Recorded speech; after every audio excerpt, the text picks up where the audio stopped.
Aujourd'hui, on va parler d'un film. Aujourd'hui, je vais parler d'un film que je voulais voir. J'ai souvent l'habitude, j'ai souvent l'habitude de dire un film que je voulais voir depuis longtemps, mais là, je peux pas dire que c'est un film que je voulais voir depuis longtemps. Je peux pas dire que c'est un film que je voulais voir depuis longtemps parce qu'en fait, le film est sorti en 2024 et donc c'est comme si je vous disais A Night Swim, je veux le voir depuis longtemps. Je peux pas parce que ces deux films sont sortis en 2024. Donc, de toutes les sorties 2024 qui sont arrivées, c'est un film que je voulais voir, comme Night Swim. Night Swim est une comparaison, hein, on va pas parler de Night Swim. C'est juste une petite comparaison, mais c'est vraiment un film que je voulais voir de toutes les sorties. De toutes les sorties horrifiques en 2024, c'est Night Swim que je voulais le plus voir. Et de toutes les sorties de films de guerre, même si je parle pas beaucoup de films de guerre sur ma chaîne, je parle pas beaucoup de films de guerre, mais de toutes les sorties de films de guerre que je voulais voir, celui que je voulais le plus voir, c'est le film euh, Civil War. Donc Civil War est sorti en 2024 et raconte l'histoire de l'Amérique. Ça raconte l'histoire de l'Amérique qui est en guerre et toutes les nations de l'Amérique sont en guerre. euh, Toutes les nations de l'Amérique sont en guerre. Et il y a des journalistes, il y a un petit groupe de journalistes qui parcourent les guerres de toutes ces nations qui sont l'une contre l'autre en guerre. Et le pays commence à... Le pays, l'Amérique, les États-Unis, les USA. Je viens de dire trois synonymes. Je viens de dire trois synonymes, mais l'Amérique, concrètement, l'Amérique est en train de se diviser et toutes les nations se divisent et commencent à être en guerre. Et il y a un petit groupe de journalistes qui travaillent pour l'armée, donc qui sont des journalistes pour l'armée, qui font des photos pour l'armée, eh bien, parcourent l'Amérique et parcourent les différentes nations pour pouvoir faire des photos et prendre des photos.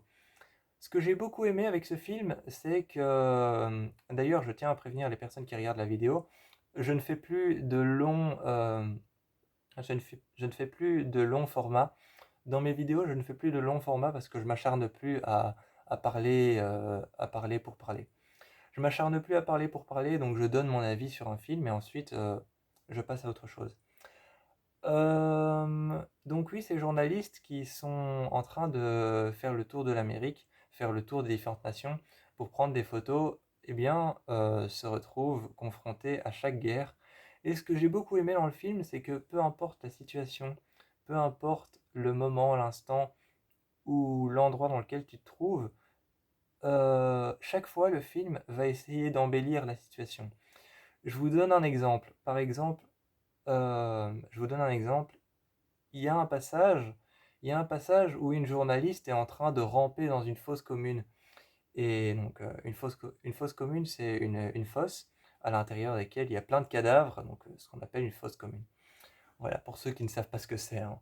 Pour ceux qui ne savent pas ce que c'est, une fosse commune, c'est une sorte de gros trou dans lequel on a mis plein de cadavres, donc c'est pour ça qu'on appelle ça une fosse commune. Euh, Justement, il y a un passage horrible. Il y a un passage horrible où cette journaliste, elle est en train de ramper. C'est d'ailleurs juste avant une exécution où les journalistes ont failli se faire exécuter. Les journalistes ont failli se faire exécuter pendant cette exécution et elle est en train de ramper parce qu'elle était partie se cacher. Elle était partie se cacher, elle avait trébuché dans les fosses communes, elle avait trébuché dans le trou de la fosse commune. Et il y a la caméra qui filme au-dessus, qui filme la journaliste qui est en train de ramper sur les cadavres, et la caméra est en train de se retirer vers le haut, et tu vois la journaliste devenir de plus en plus de plus en plus petite, et la fosse commune devenir de plus en plus grande, et les cadavres s'étendre partout autour. Et finalement, le plan, plus il devient grand, plus la journaliste devient petite au milieu, plus c'est la journaliste qui était au centre de l'image qui va devenir totalement inutile, mais plus c'est le décor des cadavres autour qui va devenir de plus en plus beau. Donc chaque fois, la situation qui va précéder, donc là c'était une exécution, chaque fois la situation dangereuse qui va précéder en fait va venir s'embellir petit à petit. Je vous donne un autre exemple. Je vous donne un autre exemple. À un moment, ils sont en train de traverser un brasier. Ils sont en train de traverser toute une ville en feu et partout autour, les commerces sont en feu, les maisons sont en feu et ils sont en train de traverser un brasier et il y a un des persos à l'arrière qui va tendre sa main et à l'intérieur, il y a la caméra qui va fixer juste sa main et qui va filmer sa main et on aura juste sa main en gros plan sur l'écran, on aura juste sa main en gros plan qui est en train de traverser un brasier de flammes, enfin qui traverse pas un brasier de flammes, c'est impossible, mais qui traverse un brasier de cendres qui a tout autour de sa main, alors tout autour de lui, il y a des lumières oranges. Et puis on se retrouve à l'intérieur de la voiture, et tout autour de la voiture, tu vois tous les persos qui regardent par les vitres, et il y a les lumières oranges des cendres qui sont encore en train de brûler en fait, et qui sont partout autour de la voiture, et ça donne quelque chose de très beau, de très esthétique. Donc chaque fois qu'il y a une situation dangereuse, assassine, toxique, eh bien le film va chaque fois essayer de venir embellir ça avec une belle situation. Un autre exemple que je vous donne comme ça, il y a aussi un gros accident. Il y a un gros accident entre une voiture blindée et trois autres voitures, des voitures présidentielles, qui se percutent en plein milieu d'un, il y a ces trois voitures présidentielles noires qui se percutent en plein milieu d'un carrefour avec d'un croisement donc il y a un croisement de rue et il y a ces trois voitures qui font un accident, qui font un frontal en plein milieu du carrefour. Et justement, au lieu de faire partir une voiture en tonneau sur le côté, d'en faire exploser une de l'autre côté et de faire en sorte qu'il y en ait une qui reste au milieu et que le truc s'étende sur les trois routes et sur les croisements de routes, au lieu de faire qu'il y ait une bagnole qui parte sur le côté en tonneau, une autre encore qui s'écarte sur le côté et qui finisse par exploser, ou une deuxième qui va je sais pas où et qui finissent dans un mur, au lieu d'étendre la scène comme ça, ce qu'ils ont fait, c'est qu'ils ont fait vraiment les trois voitures qui s'arrêtent en choc au milieu du croisement des rues. Donc t'as vraiment les trois voitures, t'as les trois voitures présidentielles et la grosse voiture blindée et aussi un gros char de guerre qui s'arrête en plein milieu du croisement des rues, mais juste au milieu, t'as rien qui s'étend et donc ça embellit un peu la scène parce que autour tu vois un peu les décors de l'Amérique, tu vois, tu vois l'Empire State Building ou alors autour t'as les tours de New York, t'as les différentes vues qu'on a sur New York et puis t'as ce rond-point à ce croisement de rue et ces voitures qui sont en frontale et qui sont toutes accidentées au milieu. Donc ça embellit la situation parce que autour tu vois finalement une vue dégagée de New York et de ce qu'est les États-Unis. Donc oui, le film était vraiment pas mal, il s'embellissait à chaque fois et j'ai trouvé que vers la fin, il y avait trois beaux plans sur la Maison Blanche. À la fin, il y avait trois beaux plans sur la Maison Blanche. À un moment, il y a le personnage de Lee, il y a le personnage de Lee qui est le personnage central du film, qui est une journaliste qui est très connue, qui s'appelle Lee justement. Et enfin, Lee, c'est son nom de famille, hein, son vrai nom, j'ai oublié.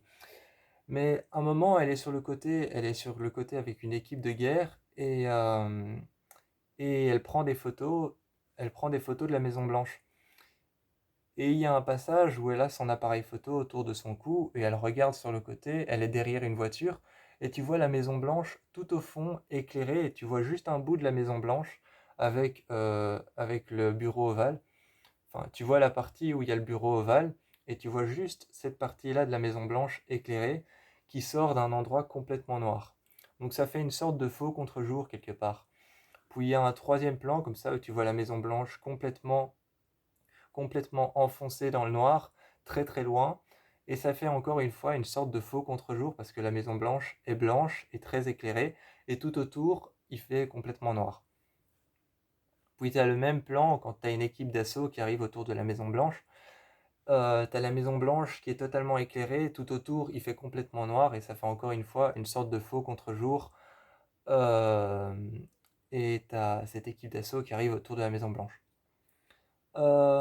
J'ai beaucoup aimé aussi, j'ai beaucoup aimé, putain, j'arrive plus à parler.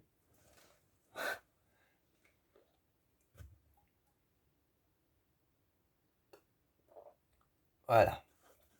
J'ai beaucoup aimé aussi pendant le film, t'as les journalistes qui suivent, une équipe de guerre. Et t'as l'équipe de guerre qui est comme ça en RAS avec leurs fusils. Avec leurs fusils, ils sont comme ça en RAS avec le doigt sur la détente et les autres doigts sur le manche. Avec les autres doigts sur le manche, le doigt sur la détente et le pouce à l'arrière du fusil, ils sont comme ça en RAS et ils avancent à l'intérieur. Et tout autour de cette équipe de militaires qui tiennent leurs mitraillettes, parce que c'est pas des petits fusils, hein, c'est vraiment des mitraillettes qui tiennent.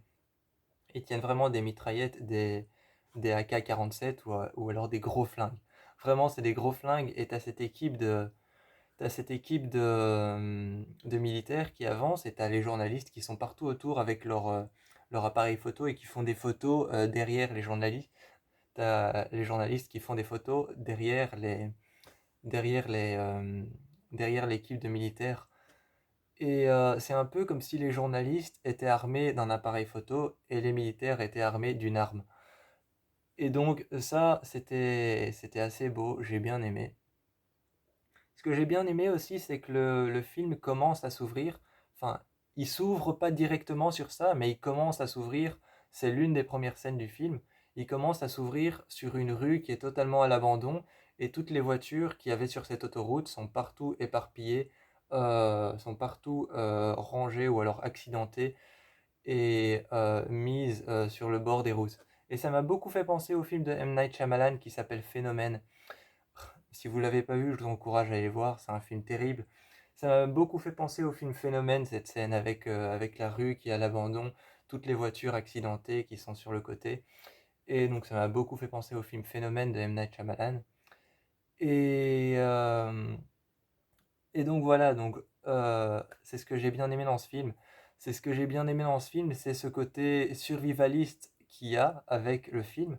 Il y a vraiment un côté survivaliste dans le film, mais c'est toujours un film qui va présenter quelque chose de dangereux, toxique, assassin et meurtrier, et qui va essayer finalement d'embellir la situation avec des plans euh, comme des, comme des panoramas ou alors comme des rotatifs.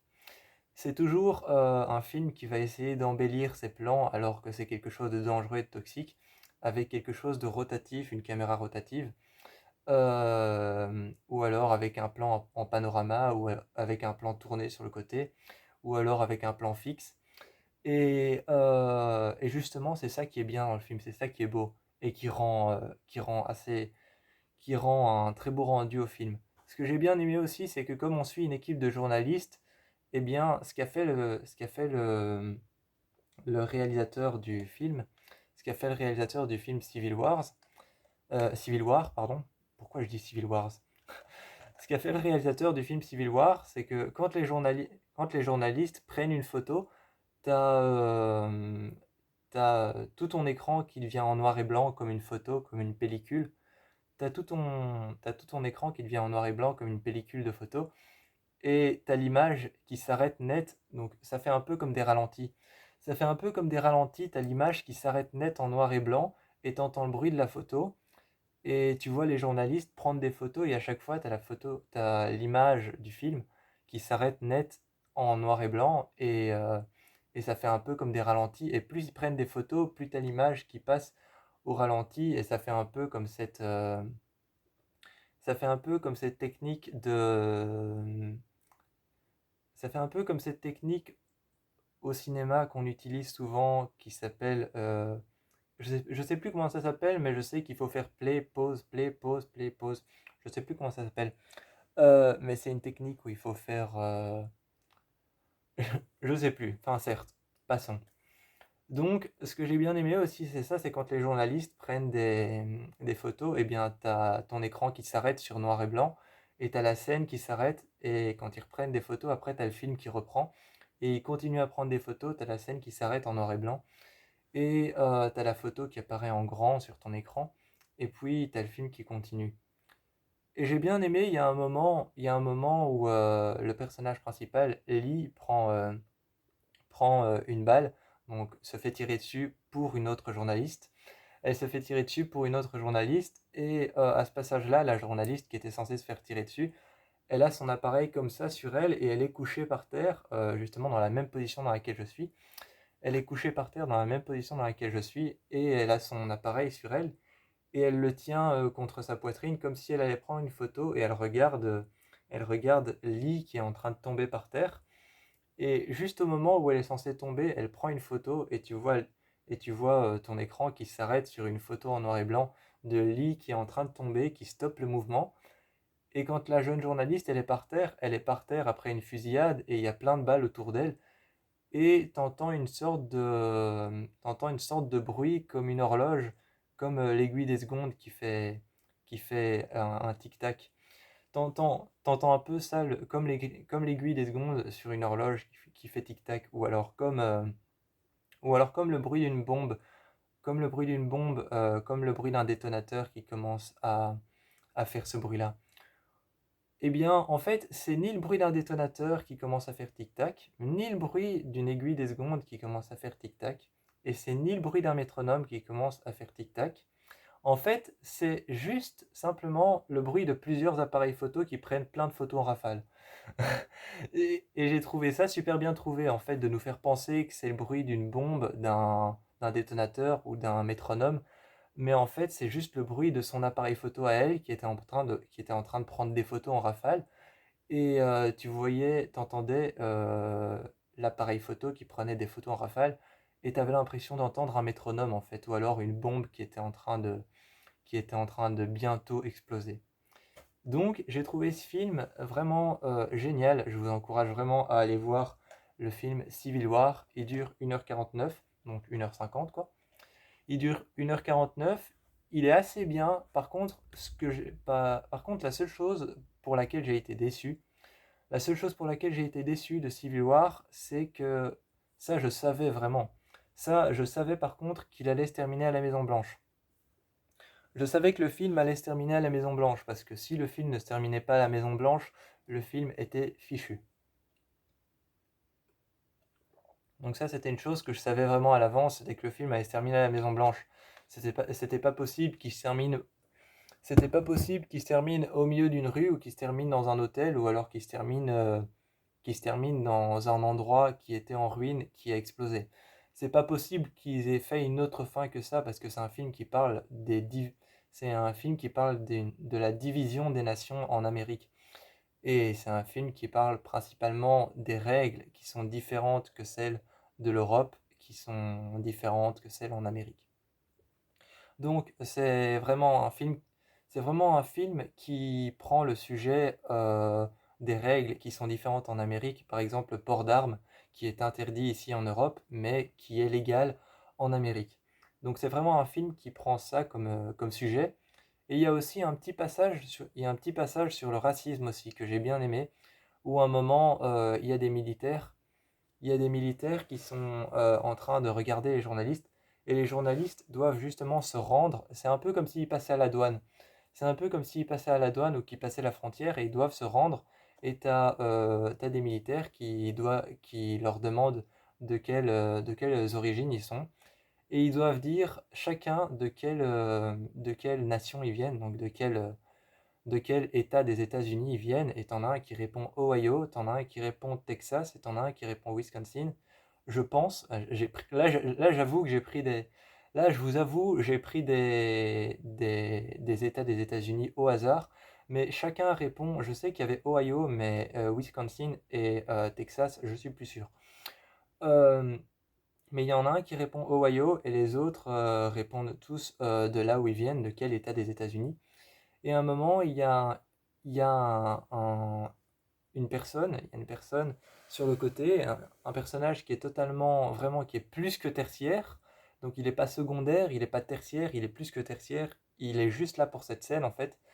Et c'est une personne asiatique qui est en train de trembler, qui fait une sorte de crise de panique debout. Et t'as le militaire qui vient près de lui et qui lui dit parle. Donc violemment, elle lui dit parle. Et puis il pointe son arme sur lui, sur son torse, et il lui dit peut-être que si je pointe mon arme sur toi, tu parleras. Et là, il parle toujours pas, et t'as le militaire qui lui dit dis-moi d'où tu viens, où je te descends. Et il répond je viens de Hong Kong. Et t'as le militaire qui baisse son arme et qui dit la Chine. Il lève son arme, donc il lève son arme après avoir dit hein, la Chine. Et puis il relève son arme et il lui tire dessus. Donc ça fait une sorte de racisme quelque part. Quelque part, ça fait une sorte de petit appel au racisme parce que genre les Chinois, on les descend et les Américains, peu importe d'où ils viennent, on les laisse passer. Euh, ouais, pour en revenir à la fin du film, c'était obligé que ça se termine à la Maison Blanche parce que si le film ne se terminait pas à la Maison Blanche, c'était raté, quoi. Je veux dire, le film était raté. Et d'ailleurs, pour ceux qui savent pas, quand le film est sorti, il a été vendu comme un film d'horreur. Enfin, en tout cas, j'ai entendu ça sur certaines personnes qui parlaient du film Civil War. Certaines personnes qui parlaient du film Civil War, qui allait bientôt sortir, disaient qu'il avait été vendu comme un film d'horreur, mais finalement, quelques années plus tard, il a été pris comme un thriller. Donc c'est un thriller, hein, c'est pas un film d'horreur. Enfin, il fait un peu peur de temps en temps, de temps en temps il y a des morts, de temps en temps on voit du sang, c'est un thriller, c'est normal. Et en fait, il avait été vendu comme un film d'horreur et non pas comme un thriller. Mais c'est un thriller. Donc moi, je vous encourage à aller voir le film Civil War. Vraiment, je vous encourage à aller le voir. Excepté la fin qui est peut-être un peu... qui est peut-être... Je crois que le réalisateur a voulu faire une fin triste avec l'un des journalistes qui se fait tuer en se sacrifiant pour l'un des autres journalistes et en faisant en sorte que la journaliste qui, euh, qui, s- qui s'est sacrifiée pour elle, t'as t'as la journaliste en fait qui s'est sacrifiée pour une autre journaliste, et bien t'as celle qui était censée se prendre une balle, qui était censée se faire tirer dessus, qui reste sur le côté et qui prend son appareil photo, qui regarde le cadavre de Lee par terre et qui va dans un endroit où elle entend un assaut de fusil, donc où elle entend des fusils qui sont en train de tirer, et elle prend des photos de personnes qui sont en train d'attaquer un homme, et t'as un autre des journalistes qui arrive, t'as un autre des journalistes qui arrive et qui regarde tout le monde et qui leur crie d'arrêter et qui leur dit stop. Et finalement, là, tu vois la caméra qui filme la personne qui est par terre autour des, euh, autour des militaires qui pointent leur arme sur lui. T'as la personne qui dit ne me tuez pas s'il vous plaît. Et je pense, c'est ce que j'en ai retenu du film, je pense que cette personne qui avait par terre, c'était le président ou quelqu'un de très important. Et finalement, t'as un militaire qui lui tire dessus. Et là, c'est la fin. Et tu vois qu'elle prend une photo. Et t'as tout qui devient blanc. Et on voit une photo. On voit une photo comme dans les chambres rouges.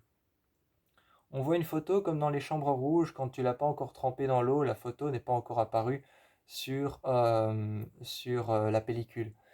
Et t'as le, t'as le générique de fin qui commence à descendre sur la photo. Et c'est vraiment une photo de plusieurs militaires autour du cadavre de quelqu'un de très important qui faisait partie de l'assemblée de la Maison Blanche. Et ce que j'ai beaucoup aimé aussi dans le film, qui m'a pris vraiment au cœur, quelque chose qui m'a pris vraiment au cœur dans le film, c'est qu'il y avait beaucoup de musique liée à l'ancienne Amérique. Il y avait beaucoup de musique qui était gospel, beaucoup de musique reggae, beaucoup de musique un peu rock, beaucoup de musique anglaise, surtout des musiques anglaises, mais beaucoup de musique reggae, rock, beaucoup de musique gospel, et surtout des musiques qui parlent de l'Amérique, de ce qui est devenu l'Amérique, ou de ce qui était l'Amérique autrefois. Parce que je me suis amusé pendant tout le film, il y avait plein de musique. Pendant tout le film, il y avait plein de musique pour apporter un peu de, pour apporter une certaine ambiance au film. Il y avait plusieurs musiques et je me suis amusé pendant le film en le regardant à traduire les paroles. Et en fait, beaucoup de ces musiques parlaient de l'Amérique autrefois et parlaient de l'Amérique, de ce qu'elle allait devenir et de ce qu'elle est devenue. Et c'était surtout du genre gospel, surtout du genre reggae, surtout du... Voilà, donc ça, j'ai beaucoup aimé aussi. Et ce que j'ai bien aimé, c'est qu'il y avait certains endroits, il y avait certains endroits dans le film Civil War où ils se retrouvaient dans des nations, ils se retrouvaient dans des États des États-Unis qui étaient complètement isolés et où quand on arrivait, tu avais les journalistes qui regardaient tout le monde et qui disaient: Vous êtes au courant qu'il y a une guerre civile qui est en train d'éclater en plein milieu des États-Unis. Et ces États des États-Unis qui se sont totalement mis à part, eh bien, sont là, oui, on est au courant, mais on essaye de se mettre le plus à l'écart possible. Et c'est vraiment quelque chose qui laissait respirer le film, je trouve. Sinon, je trouve que c'était un film qui était vraiment super beau. Il y avait beaucoup de plans aériens avec des hélicoptères qui arrivaient de derrière la caméra et qui passaient devant la caméra, qu'on voyait en très grand et s'éloigner. Il y avait beaucoup de plans aériens avec des avions de chasse qui nous rappelaient, euh, qui nous rappelaient les cérémonies en Amérique où on faisait passer des avions dans le ciel pour célébrer certaines choses. Et, euh, et donc, ça, j'ai bien aimé. Il y avait un plan aérien avec trois avions de chasse. Il y en a un qui est en pointe devant et il y en a deux qui sont à l'arrière et qui volent comme ça synchroniquement au-dessus de l'Amérique. Et ça rappelle un peu ces défilés d'avions qu'on fait en Amérique pour symboliser certaines choses, certaines guerres qui se sont finies à une certaine date. Donc, je vous encourage vraiment à aller voir le film Civil War. Je sais que j'avais dit que je ferais un petit format, mais finalement j'ai fait une vidéo de 26 minutes. Moi, je vous fais plein de bisous et je vous encourage à aller voir Civil War.